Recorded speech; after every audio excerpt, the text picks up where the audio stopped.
네, 여러분 11월 12 주일 우리 고대 안원병원 교회 주일 예배를 드리도록 하겠습니다. 우리 먼저 찬송 25장 찬양하시겠습니다.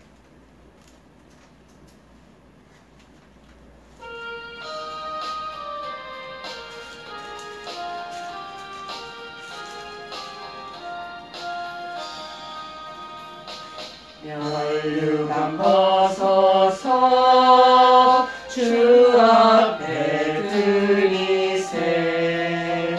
교천사 기쁜 노래가 온 땅에 퍼지네. 내 오라 깨어서 주 찬송하여라. 온 백성 죄를 속하신 만왕의 왕일세. 멸류관 벗어서 주 앞에 드리세. 그 손과 몸의 상처가 영광 중 빛나네. 하늘의 천사도 그 영광 보고서 고난의 신비 알고자 늘 음모하도다. 멸류관 벗어서 주 앞에 드리세. 온 세상 전쟁 그치고 참 평화 오겠네. 주 보좌 앞에서 온 백성 엎드려 그 한량없는 영광을 늘 찬송합니다.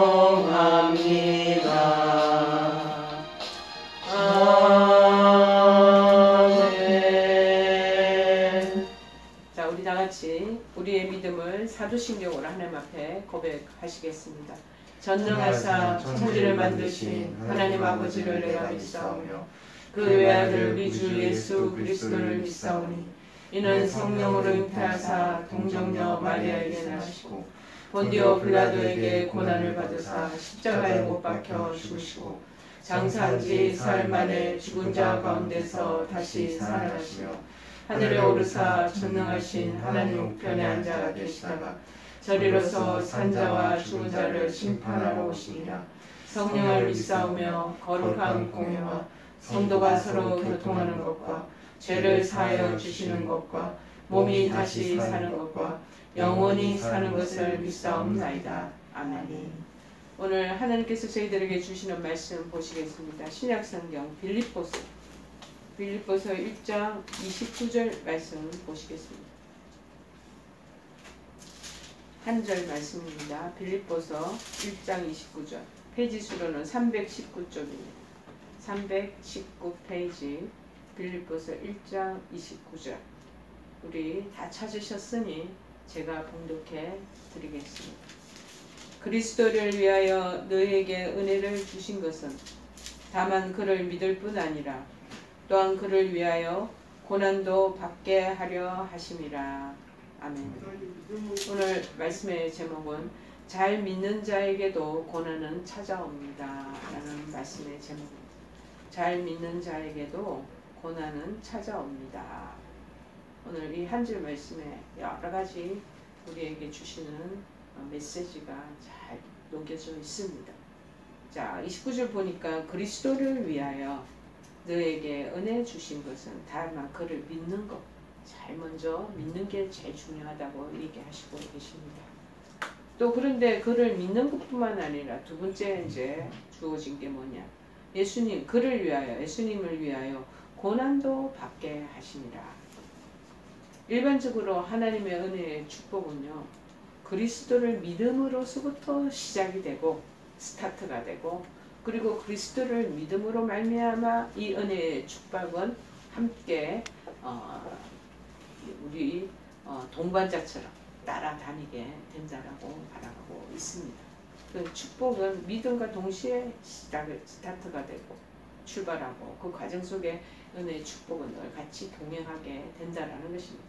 자, 하지만 은혜의 축복과 아울러 오늘 말미에 뭐라고 얘기하냐면 그를 위하여 고난도 받게 하려 하십니다. 첫 번째 전반부는 좋았는데 후반부에 또 이 그리스도를 위한 고난에 대한 것을 생각하니까 마음이 좀 뭔가 모르게 석연찮은 그런 마음이 나올 것입니다. 은혜의 축복과 아울러 그리스도를 위한 고난도 함께 포함시켜야 한다고 말하고 있는 거죠. 그러니까 그리스도 은혜의 축복 플러스 저는 지금 설교 내용에 플러스를 딱 시켜서 그리스도를 위한 고난 이게 같이 이렇게 연결되도록 해놨습니다. 자, 왜냐하면 그리스도를 믿는다, 예수님을 믿는다는 것은 그리스도를 예수님을 인격적으로 신뢰하는 것입니다. 그것을 얘기하는 것이죠. 신뢰하는 것이며 또한 예수님과 함께 하나가 되는 것. 예수님하고 하나 되는 이제는 우리 혼자 따로따로 사는 게 아니라 예수님 안에 우리가 같이 들어가 있고 예수님도 우리 안에 들어와 계신다는 것. 이제 일체가 됐어요. 자, 그래서 하나 되는 것인데 그리스도와 그래서 하나 된다는 것은 쉽게 얘기하면 그리스도의 그 고난에도 동참하는 것을 의미하기 때문이라는 것입니다. 빌립보서 3장 10절에 이렇게 언급하고 있습니다. 내가 그리스도와 그 부활의 권능과 그리고 그 고난에 참여함을 알고자 하여 그의 죽으심을 본받아 이렇게 적어놓고 있습니다. 데살로니가 후서 1장 5절에는 또 어떻게 기록되어 있을까요? 자, 이는 하나님의 공의로운 심판의 표요 너희로 하여금 하나님의 나라에 합당한 자로 여김을 받게 하려 함이니 그 나라를 위하여 너희가 또한 고난을 받느니라 그렇게 말씀하고 있습니다. 자, 그러면 디모데후서에도 기록된 말씀이 여기와 같은 맥락의 말씀으로 적어져 있습니다. 또 내가 많은 증인 앞에서 내게 들은 바를 충성된 사람들에게 부탁하라. 네가 들은 바 이거를 충성된 니를 따르는 자들에게도 제자들에게도 잘 전해라는 것. 그들이 또 다른 사람들을 가르칠 수 있으리라. 그러니까 은혜의 축복이 임하지만 그리스도의 고난 이것이 항상 같이 쉽게 얘기하면 쌍두마차처럼 우리가 마차를 타고 다닐 때 두 말을 같이 고삐를 치고 가는 거죠. 같이 온다라는 것은 네가 그거를 들은 것뿐만 아니라 다른 사람에게도 그거 가르치고 전해라는 것. 자, 따라서 성도들은 고난이 엄연히 따라온다는 것을 우리가 인지하고 있어야 되는 거죠. 그래서 고난을 회피하기보다는 이양지사 들어오는 고난, 우리에게 임하는 그 고난이라면 인내로서 이겨내야 한다는 사실입니다. 특별히 우리 믿음의 성도들, 믿음의 사람들은요, 그리스도를 위한 고난 그 자체로 끝난다고 생각하면 얼마나 허탈하고 우리가 마음에 참 실망감이 들겠습니까? 그런데 고난 그 자체로 끝나는 게 아니라는 것입니다. 거기에 이제 우리에게 큰 소망이 있는 거죠. 자, 고난 그 자체가 하나의 또 축복이라는 사실을 아는 것이 중요하다라고 우리에게 말씀하고 있습니다. 즉, 성도가 주님과 연합했잖아요. 이제는 우리는 주님 안에, 주님은 또 우리 안에 일심동체가 되어서 이제 같은 한 연합체로 이루어지는 것입니다. 그래서 연합해서 이제부터는 그 고난이 엄연히 있다라고 얘기하잖아요. 그 고난에 함께 동참하는 것, 함께 우리가 같이 동석하는 것은 주와 연합해서 나중에 그 고난이 끝이 아니라고 그랬죠. 나중에 이 고난이 바로 쉽게 얘기하면은 하나님의 영광에도 동참되는 그게 분기점이 된다라는 것을 말하고 있습니다. 그러니까 고난이 고난으로서 끝이 나면 우리가 얼마나 실망되고 우리가 따라가는 것도 지쳐요. 근데 그 고난이 나중에 축복과 하나님의 영광과 비교할 수 있는 그 영광에 동참하는 것이라는 것과 똑같은 이 꼴이라는 거예요. 그것과 같이 동등한 입장이 있다는 것이죠. 로마서 8장 17절에 말하고 있습니다. 자녀이면 우리가 하나님의 자녀잖아. 하나님 우리가 아버지라 부르잖아. 우리가 하나님 영적인 자녀입니다. 또한 상속자가 됩니다. 하나님이 가지고 계시는 모든 기업 우리가 다 물러받을 수가 있습니다. 곧 하나님의 상속자요. 그리고 결국 그리스도와 함께한 상속자니 우리가 그와 함께 영광을 받기 위해서 종국적인 글로리 하나님 영광을 받기 위해서 그래서 고난에 함께 동참되어야 한다는 고난도 함께 받아야 할 것이니라 하고 로마서 8장 17절에 말씀하고 계십니다. 그래서 어떤 분은요 성도의 고난은 어떤 분이 누구냐면은 빈센트라는 신학자가 얘기하신 거예요. 뭐라고 얘기하시냐면 성도의 고난은 정말 성도가 장차 하늘나라에서 예수 그리스도와 영적인 우리가 혼인 예식을 하기 전에 그리스도를 믿음으로 그리스도와 약혼할 때 받는 그러한 약혼 반지와 같다. 약혼할 때 받는 선물과 같다. 약혼한다는 거는 뭐예요? 나중에 결혼식도 하게 된다라는 걸 얘기하지 않았습니까? 그리스도와 우리가 혼인잔치에 참석하게 되는데 이 고난이라는 것이 그때 받는 약혼 반지와 같다는 약혼할 때 받는 선물과 동일하다라고 얘기를 하고 계십니다. 자, 여러분 미국에는 뉴욕에 제가 살고 있을 때 그 맨하탄 옆에 한쪽 거기에 보면은 뉴욕 큰 무역회관에 911에 그때 완전히 폭발이 돼버렸잖아요. 그 한쪽 그쪽에 거기에 조그만 통곡의 벽처럼 큰 벽이 있더라고. 그런데 주이시 이제 영어로 말하면 유대인들을 주이시라고 그러는데 그 사람들 조그만 검정 빵모자들을 쓰고 거기에 막 사람들이 검정 옷을 입고 많이 모여 있는 거예요. 한 번은 거기를 지나가다 보니까. 특별히 이 유대 랍비 제가 있었던 웨스체스터 하스피탈에도 유대인들이 자주 주이시들이 찾아옵니다. 특별히 제가 이제 어린 병동하고 저 어른 성인 병동을 왔다 갔다 제가 교차적으로 침방하고 있을 때인데 주로 이제 어린애들이 병실에 입원할 때 그 아버지가 대신 아버죠. 그 유대인들이 모자 쓰고 검정 옷을 입고 왔다 갔다 하시는 걸 잘 많이 목도하게 되는 것입니다. 근데 그 한 유대 중에 랍비 그 스승을 랍비라고 라바이라고 또 그 사람들도 그렇게 얘기를 해요. 졸업병으로 아들을 잃어버리게 돼요. 그러니까 졸업병이 뭡니까? 어린 아들인데 아들이 자꾸 아버지보다 더 노화가 빨리빨리 일어나는 거예요. 그래서 결국에는 한 뭐 17살밖에 안 됐는데 10살밖에 안 됐는데 무슨 노인처럼 몸이 모든 세포가 다 노화가 되어가지고 죽어버리고 말한 거예요. 그래서 이 죽은 아들에 대한 그 슬픔을 달래기 위해서 자기가 책을 하나 쓰게 됐다는 것이죠. 그 책자가 이름 뭐냐면 착한 사람이 왜 고통을 받습니까? 라는 책을 쓰게 됐다는 거예요.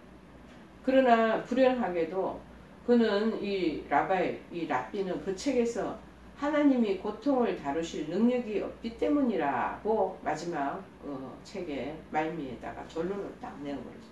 하나님은 고통을 다루실 능력이 없다. 그러니까 뭡니까? 능력 없는 하나님으로 단정짓고 치부를 하고 그 책을 마감을 하게 되었습니다.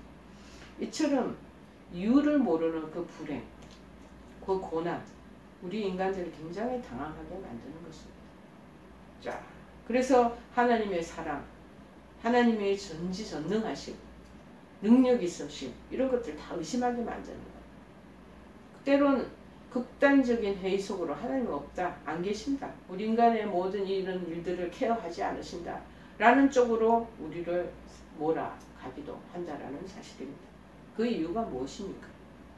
그것은 보편적인 우리 심정, 인간의 마음속에서 느끼기를 착한 사람, 그리고 하나님을 잘 믿는 사람, 이 사람들은 고난에서 면제된다라는 자기에 가지고 있는 우리 일상적인 보편적인 생각이 딱 여기에 아주 철두철미하게 박혀있기 때문에, 그래서 예수를 잘 믿든지 아니면 하나님을 잘 의지하고 살아가든지 이러한 믿음의 사람들이나 믿음 길에서 정말 따라가는 제자들 다 이 고난에서 보호되고 있을 것이라는 기대를 다 가지고 있다는 것.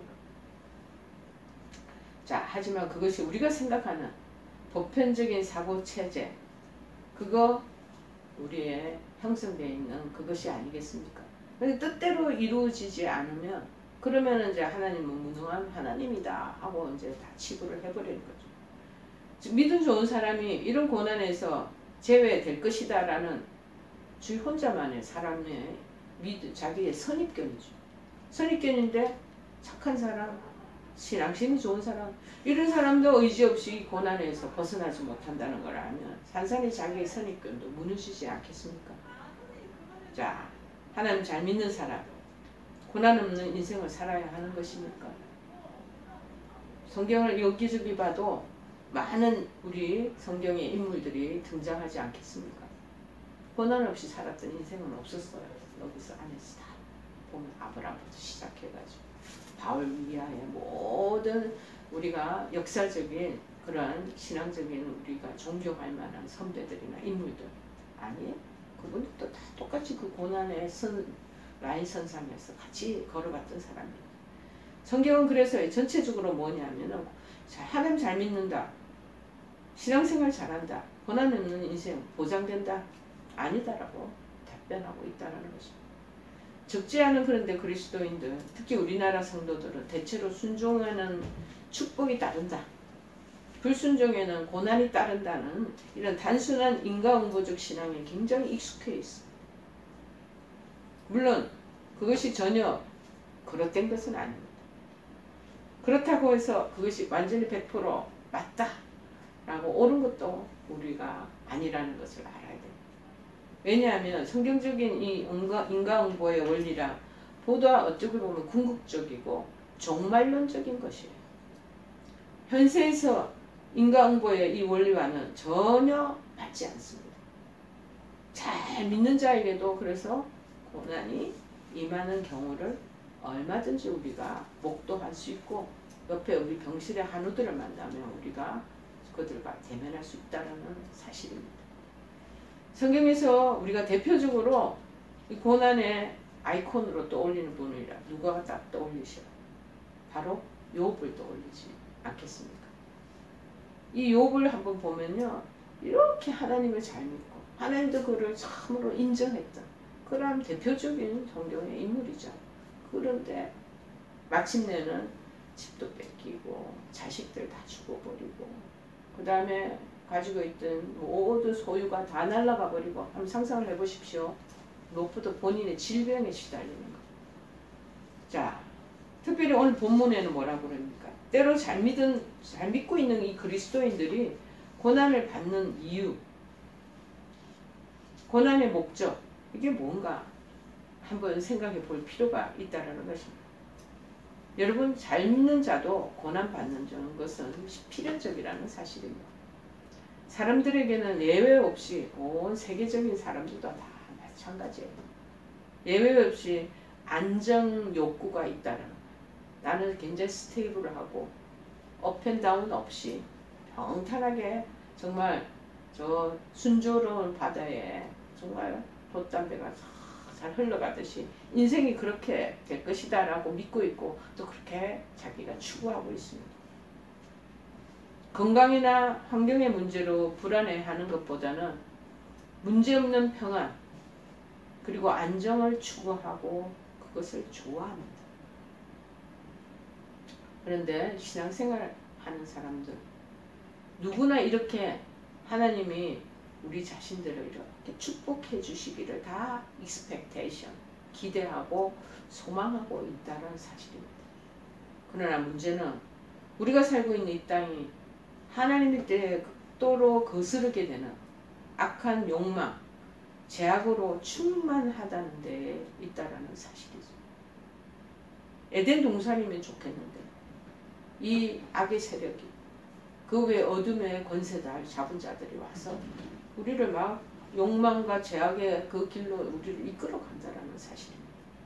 따라서 오히려 이 세상에서는 그래서 하나님의 법에 따르기보다는 순종하기보다는 이 세상의 욕구에 다 맞추어 사는 자가 큰 복을 누리게 된다라고 생각하고 있는 거죠, 이분들이.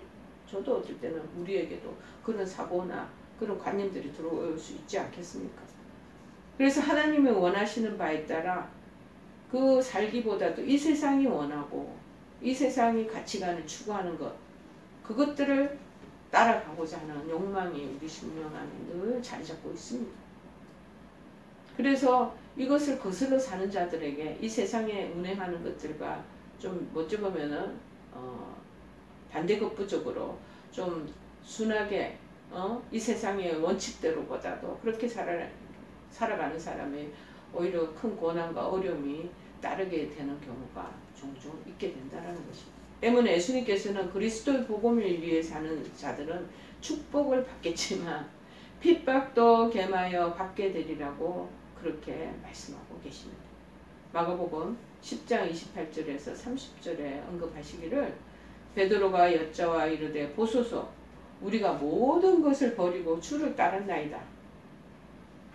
예수께서 이르시되 내가 진실로 너에게 이르노니 나와 복음을 위하여 집이나 형제나 자매나 어머니나 아버지나 자식이나 전토 자기 가지고 있는 재산이죠.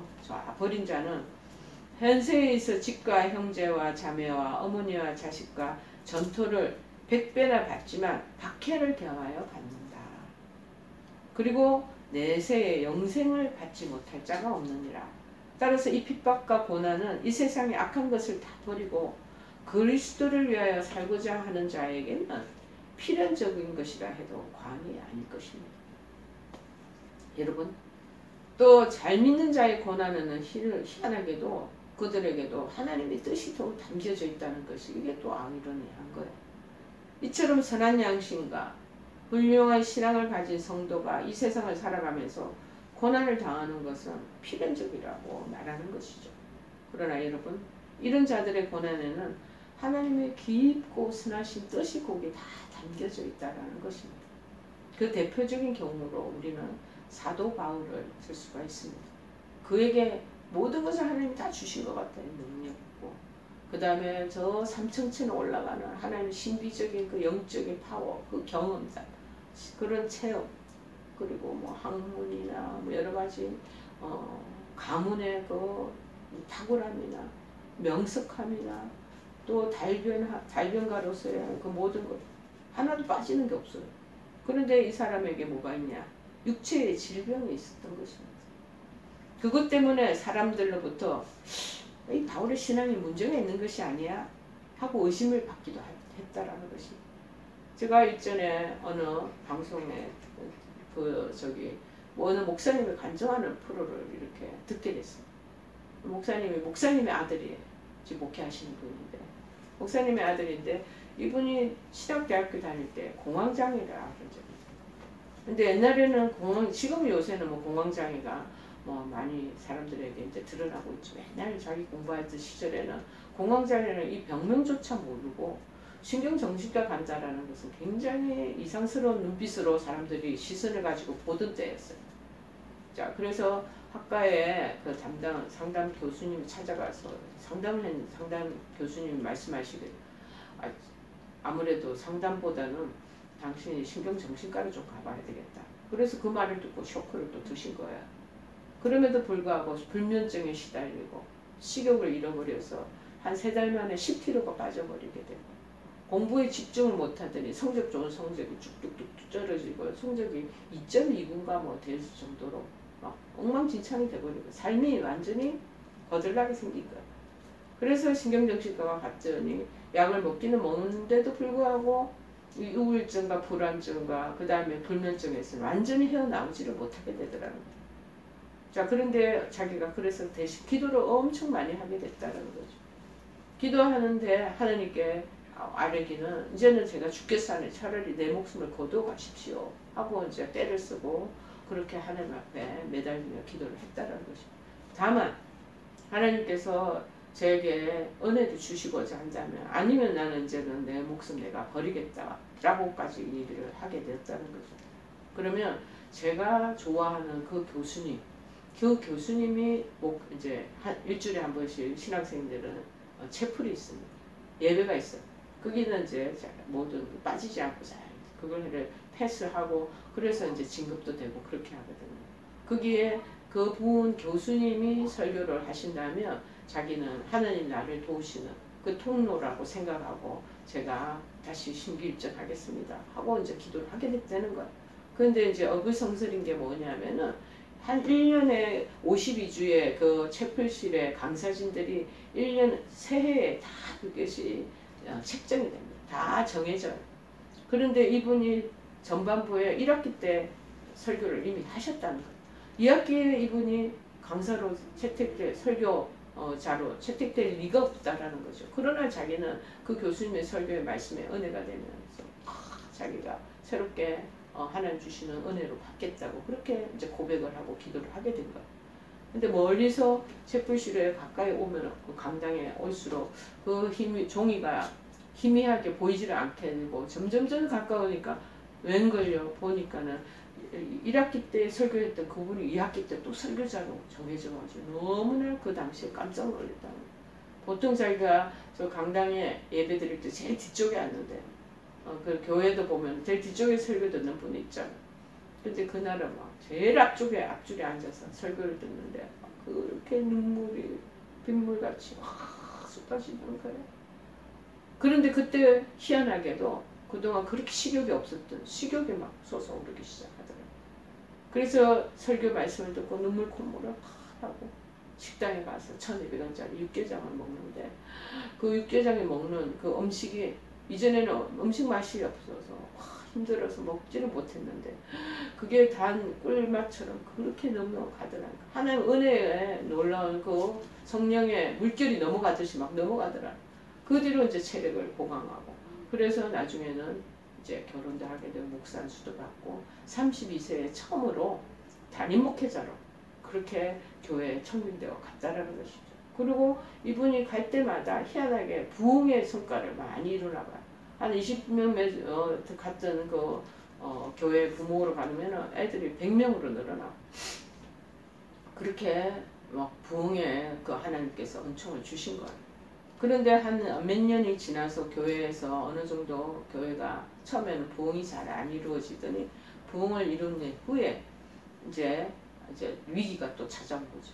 이제 모든 것이 안정적으로 되어간다 싶은 상황에서 자기가 자전거 타는 걸 좋아하는데 교회 교인들 집사님들을 모시고 한 4-5명을 가지고 그 주풍령인가 어딘가 자전거 대회를 그 산행길을 하면서 내려오다가 큰 뒤에서 내려오는 덤프 트럭인가 거기에 받쳐가지고 같은 교인들 2명이 즉사를 하게 됐다는 교회 얼마나 큰 위기입니까?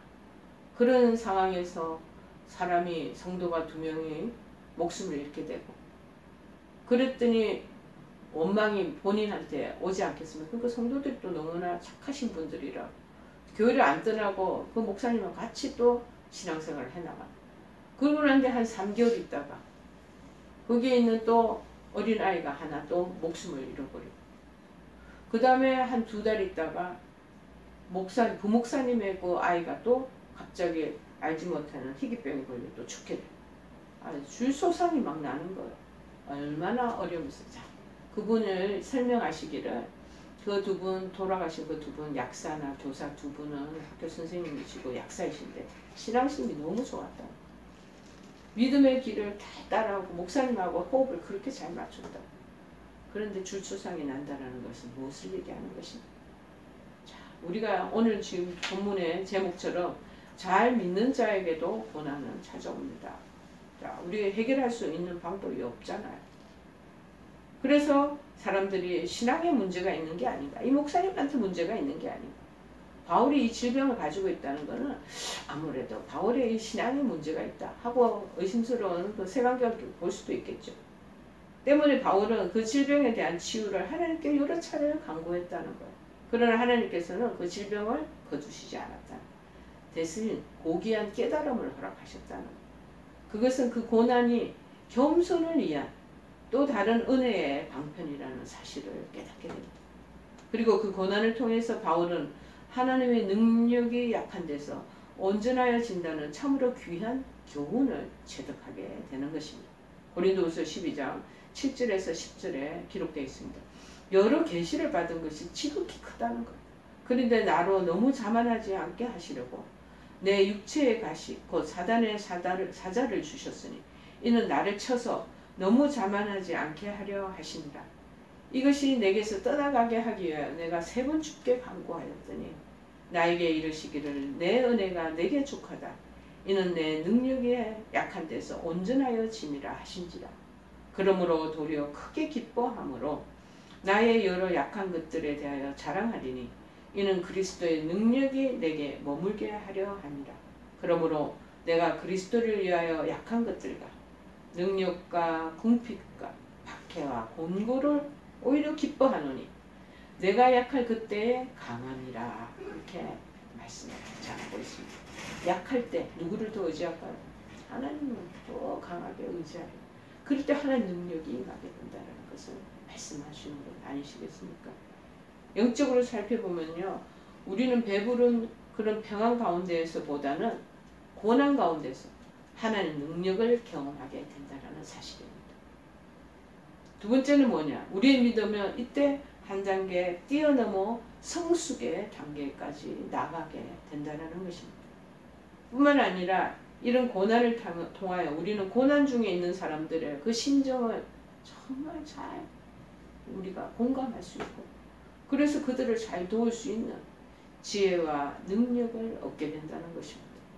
여러분, 내가 승승장구하고 아픔의 순간 경험한 적도 없고 고난과 어려움을 겪어보지 않으면 상대방의 그 어려움과 고난에 어떻게 동참될 수 있겠습니까? 그들의 심정을 어떻게 헤아릴 수 있겠습니까? 자, 그것에 대한 가장 큰 모델이 될 수 있는 분은 그리스도를 들 수 있습니다.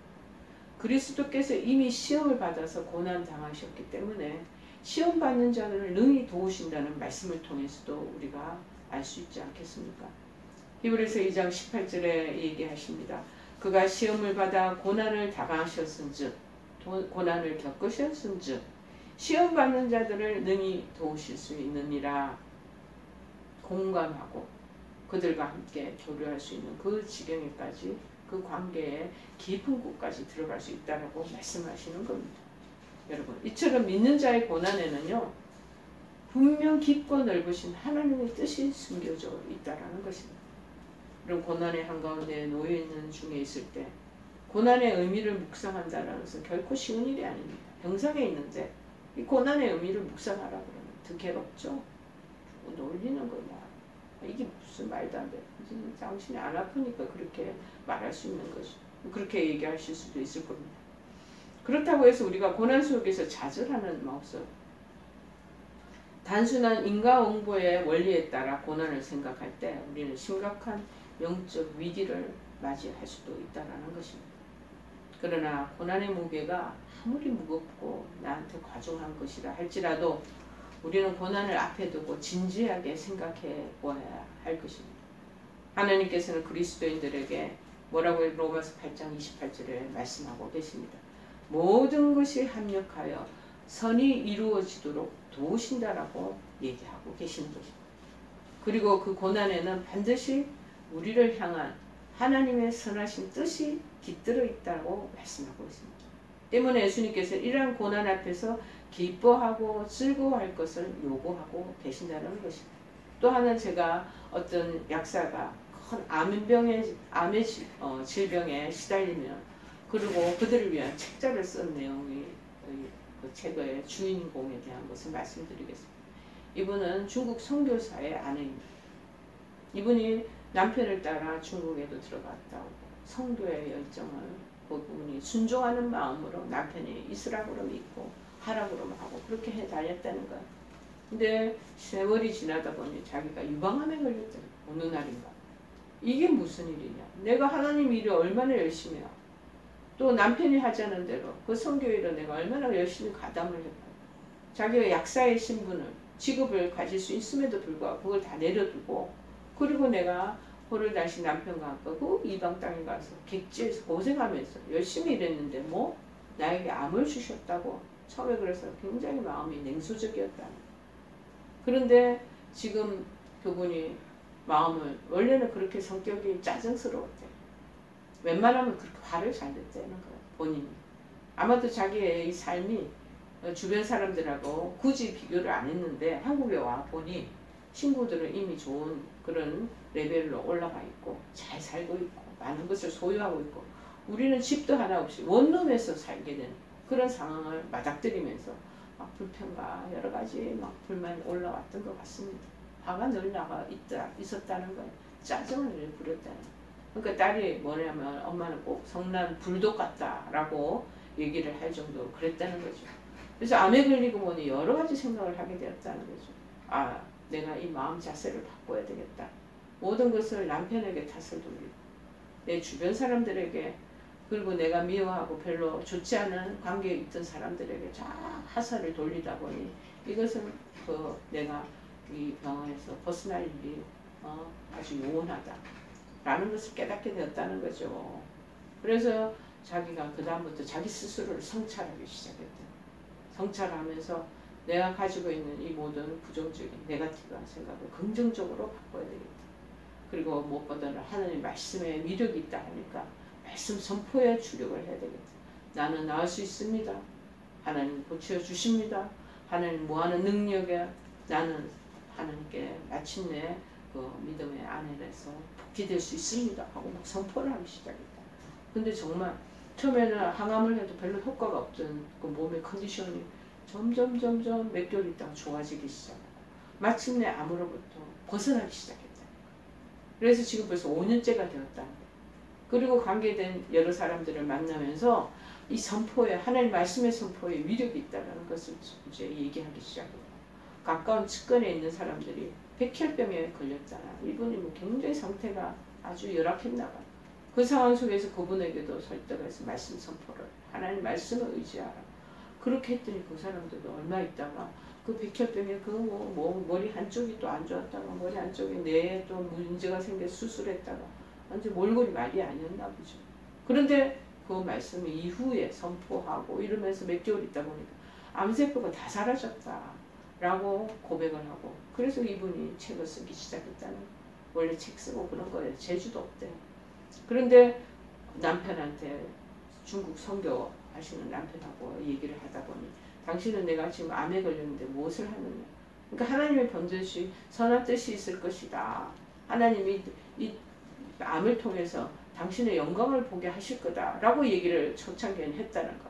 그래서 막 화가 머리 끝까지 났대. 지금 지가 암에 안 걸렸다고 나한테 그런 말을 해 하고 막 화가 났다는 거.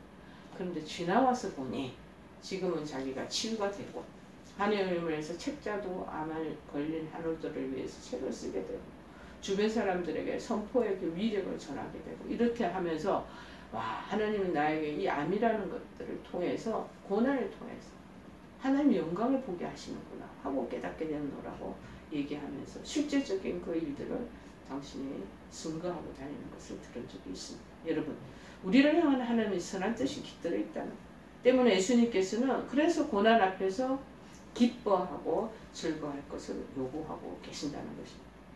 죄 지은 것 없음에도 받는 그 고난은 우리를 참 신자의 대열의 그 안에 속하게 하는 증표가 되기 때문이라는 것입니다. 마태복음 5장 11절 12절에는 말씀합니다. 나로 말미암아 너희를 욕하고 박해하고 거짓으로 너희를 거슬러 모든 악한 말을 할 때에는 너희에게 복이 있나니 기뻐하고 즐거워하라. 하늘에서 너희의 상이 큽니다. 우리가 이 세상에 살고 있으면서 이걸로 끝내면 너무 재미없는 세상 아니에요?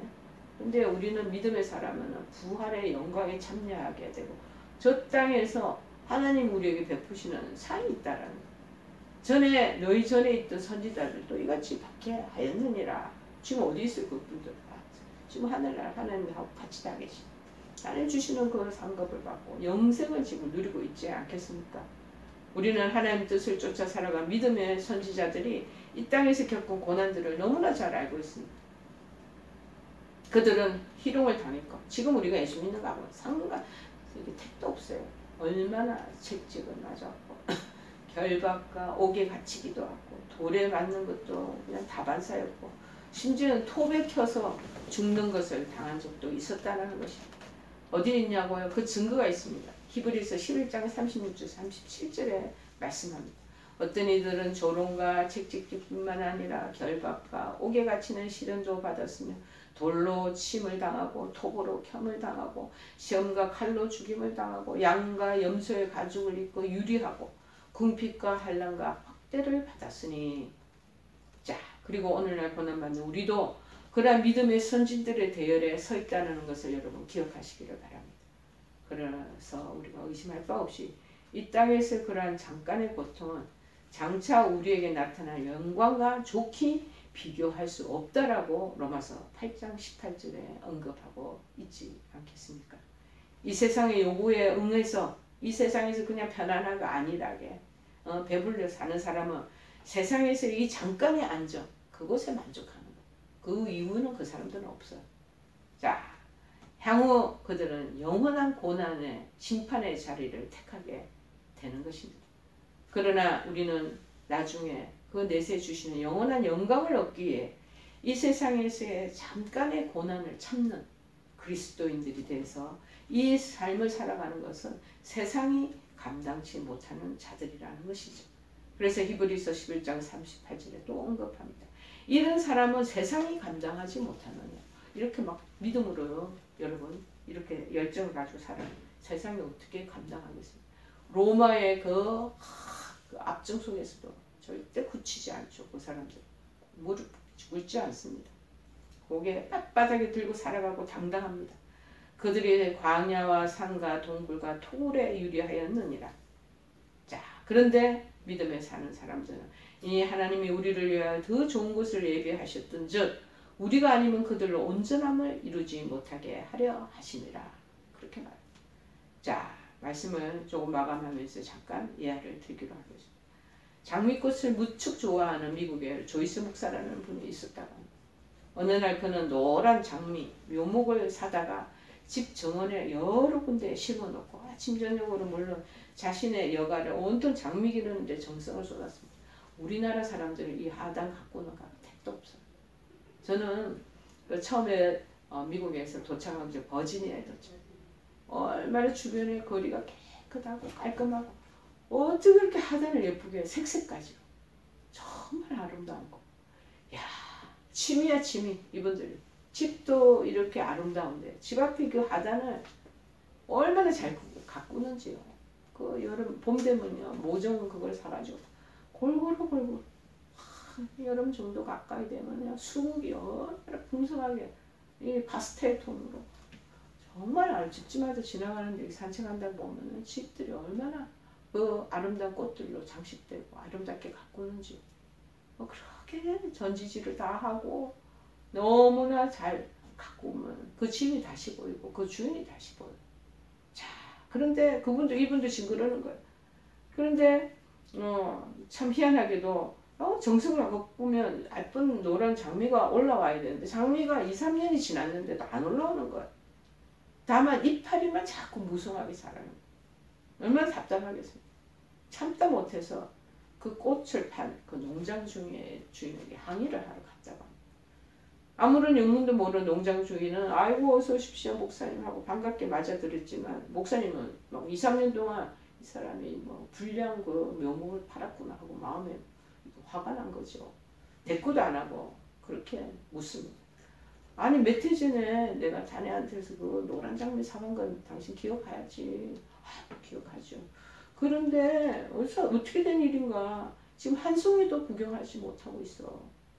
내가 그래서 자네한테 속았나 라는 생각을 하게 이렇게 찾아왔어. 우리 이웃이고 또 우리 동네 빌리지에서 서로 안면 있는 사람 아닌가. 그런데 어떻게 이렇게 내가 정말 속았다는 느낌이 자꾸 든다 하면서 이제 은근히 그 부분에 대한 걸 어필합니다. 그러자 농장 주인은 속다니요. 감히 내가 어떻게 목사님을 속이겠습니까? 그런데 어떻게 신고 가꾸셨기에 그럴까요? 그렇게 다시 질문했습니다. 목사님 대꾸하십니다. 우리 집 정원에다 심고 내가 아침 저녁으로 살피고 토양도 기름지게 해주고 온갖 정성을 다 쏟았네만 자꾸 이파리만 무성하고 꽃은 정말 한 송이도 못 봤다네. 그러자 농장 주인이 크게 박장대소하고 웃는 거예요. 바로 그것이 꽃을 피지 않는 이유로군요. 그 장미는 보통 장미와 달라서 기름진 흙이 아닌 투박한 토양에서만 잘 자란답니다. 비료를 주지 않아도 되고요. 또한 무성한 가지는 사정없이 전지를 해서 다 잘라버려야 그 자극을 받고 자라는 특성을 갖습니다요. 그렇게 대답합니다. 이렇게 이제 농장 주인의 조언을 어드바이스를 듣고 온 목사님은 그가 말한 대로 장미꽃 주변을 그냥 이제는 조석으로 쳐다보지도 안 하고 그냥 기름지는 걸음 주고 이런 거 없이 내버려 둔 거예요. 꽃까지 나타나면 막 이파리 다 잘라버려 하고 뭐 전지를 막 사정없이 잘라버려. 그리고는 막 잊어버린 거. 그러자 한 1년이 지났어요. 희한하게 노란 장미꽃이 참 탐스럽고 아름답게 여기저기서 막 피어나기 시작했다는 거죠. 여러분, 이렇듯 탐스럽고 아름다운 장미꽃은 아무런 자극도 받지 않고 기름진 땅에서 가꾸어졌을 때 나타나는 게 아니에요. 피는 게 아니에요. 우리나라의 현대 세대들, 젊은 세대들도 그렇지. 얼마나 좋은 토양에서 좋은 거 먹고 좋은 환경에서 자라나. 그런데 이 노란 장미는 땅도 거칠고 가지치기 등의 자극을 받은 상태에서만 피어나는 조건을 가진다는 것입니다. 우리 성도들의 삶 또한 이와 같다라는 것입니다. 큰 관점을 가져야 됩니다. 큰 시각을 가져야 합니다. 신앙생활에 찾아오는 고난, 시련, 질병 두려워하지 마시기를 바랍니다.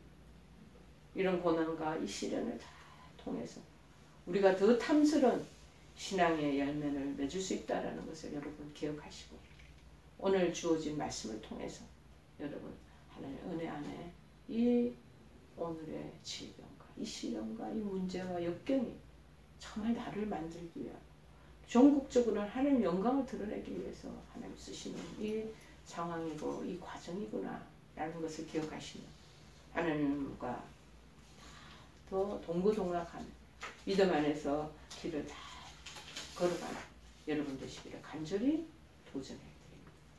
하나님 주시는 이 말씀이 여러분에게 큰 성숙의 단계로 나갈 수 있는 신앙의 그 과정 될 수 있기를 간절히 축원해 드립니다.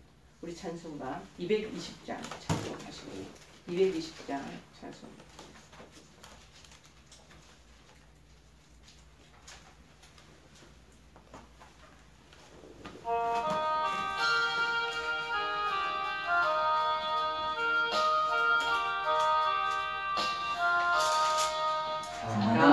사랑하는 주님 앞에 형제자매 한자리에 크신 은혜 생각하며 즐거운 찬송 부르네. 내 주 예수 본을 받아 모든 사람 내 몸같이 환난 근심 위로하고 진심으로 사랑하세. 사랑하는 주님 앞에 온갖 충성 다 바쳐서 괴로우나 즐거우나 주님만 힘써 섬기네. 우리 주님 거룩한 손 제자들의 발을 씻어 난 섬기는 종의 도를 몸소 행해 보이셨네. 사랑하는 주님 예수 같은 주로 섬기나니 한 피 바다 한 몸 이룬 형제여 친구들이여 한 몸같이 친밀하고 마음으로 하나 되어 우리 주님 크신 뜻을 지성으로 준행하세. 기도하시겠습니다. 살아계신 주님, 믿는 자에게도 똑같은 시련과 고난의 순간들이 온다는 것을 깨닫습니다. 우리는 다 안정을 추구하는 욕구 속에 평안을 기대하며 살아가는 존재들입니다. 그래서 불편한 이 시련과 역경이 찾아오면 질병이 찾아오면 다 싫어하고 꺼려합니다. 그러나 그 시련과 역경과 그런 문제들이 우리들에게 큰 꽃을 이루는 그러한 하나님 아버지와 좋은 토양과 같고 거름이 된다는 것을 깨닫게 하시니 고맙고 감사를 드립니다. 저희들에게 보여주시는 고난의 그 뜻을 잘 음미하게 하시고 이 속에서 하나님이 우리를 통해서 무엇을 원하시는가 저희들이 잘 묵상하도록 도우시며 마침내 하나님의 놀라우신 그 영광 가운데 동참되어진다는 것을 기쁨으로 받아들이며 나아갈 수 있는 그런 귀한 우리 성도들이 다 될 수 있도록 역사하여 주시옵소서. 지금은 우리 주 예수 그리스도의 크신 은혜와 하나님 아버지의 지극하신 사랑하심과 성령님의 교통 역사 충만하신 은총이 이제 고난과 시련과 질보를 부정적으로 생각하지 않고 하나님이 나에게 주시는 큰 뜻을 담고 있다는 것을 깨달으며 이 모든 위기를 믿음으로 하나님 주시는 놀라운 은총으로 극복하며 새로운 하나님의 사람으로 빚어지기를 소망하는 사랑하는 모든 한우들과 그 가족들 머리머리 위에와 영상 시청하는 모든 주님의 권속들 위에 지금부터 영원토록 함께 하옵시기만을 간절히 축원하옵나이다. 아멘.